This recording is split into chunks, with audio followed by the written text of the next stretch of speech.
அஸ்ஸலாமு அலைக்கும் வரஹ்மத்துல்லாஹி வபரகாத்துஹு. நான் பார்த்த ஒரு விஷயங்க, ரொம்பவே பிரமிச்சு போன ஒரு விஷயம். இஸ்லாத்துக்கு வந்த ஒரு நபர், ஒரு சகோதரர், இன்னொரு இஸ்லாத்துக்கு வந்த ஒரு ஏழை சகோதரருக்கு ஈதுக்காக துணி வாங்கி தருகிறார். இதில் என்னங்க இருக்குதுன்னு நீங்கள் கேட்கலாம். ஆனால் அவர் செய்த விதம் தான் முக்கியங்க. அவர் என்ன செஞ்சார், அந்த ஏழை சகோதரரை ஒரு பெரிய துணி கடைக்கு, ஜவுளி கடைக்கு கூட்டிகிட்டு போய், உங்களுக்கு எந்த ட்ரெஸ்ஸு பிடிக்குமோ, ஒரு சட்டையும் ஒரு பேண்ட்டும் எது பிடிக்குமோ நீங்கள் வாங்கி கொள்ளுங்கள், வாங்கி கொண்டு நீங்கள் வாங்க அப்படின்னு சொன்னாங்க. அவருக்கு பிடித்த துணியை வாங்கி கொண்டு வந்த பிறகு இவர் அந்த பில் பே பண்ணிட்டார். இத்தனைக்கும் அவரே தான் கூட்டிகிட்டு வந்தார் வண்டியில் அந்த கடைக்கு, பெரிய கடைக்கு. பிறகு அவரே போய் வீட்டில் விட்டு விடுகிறார். இதை இந்த தர்மத்தை மறைமுகமாக அவர் செய்கிறார். அவர் எந்த வாட்ஸ்அப் ஸ்டேட்டஸ்லேயும் போடல, வரிசையாக ஸ்டேட்டஸ் வைக்கல, இப்படி அப்படின்ட்டு அவர் செஞ்சது அல்லாஹ்வுக்காக. இதுதான் சகோதரத்துவம்.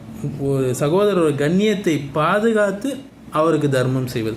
இன்று நிறைய இந்த சோஷியல் மீடியாக்கள்லாம் வந்ததுனால இதெல்லாம் போயிடுச்சு. தர்மம் செய்வது பிறர் பார்த்து லைக் போடணும், கமெண்ட் பண்ணணும் அப்படின்ற மாதிரி ஆயிடுச்சு. அதனால் இந்த மாதிரி விஷயங்களை நாம் இஸ்லாத்துக்கு வந்தவர்களிடமிருந்து கற்றுக்கொள்ள வேண்டும். பர்த்து முஸ்லீம் என்று நம்ம காலரை தூக்கி விட்டு கொள்கிறோம் இல்லைங்களா? அது முக்கியம் கிடையாது. நாம் இஸ்லாத்துக்கு வந்தவர்களை பார்த்து இது போன்ற நல்ல விஷயங்களை நாம் கற்றுக்கொள்ள வேண்டும். பர்த்து முஸ்லீம்களாக இருக்கக்கூடிய நாம் வெறும் பெருமை அடிப்பது விஷயம் அல்ல. அவர்களைப் போல் அமல் செய்ய நாம் முன்வர வேண்டும்.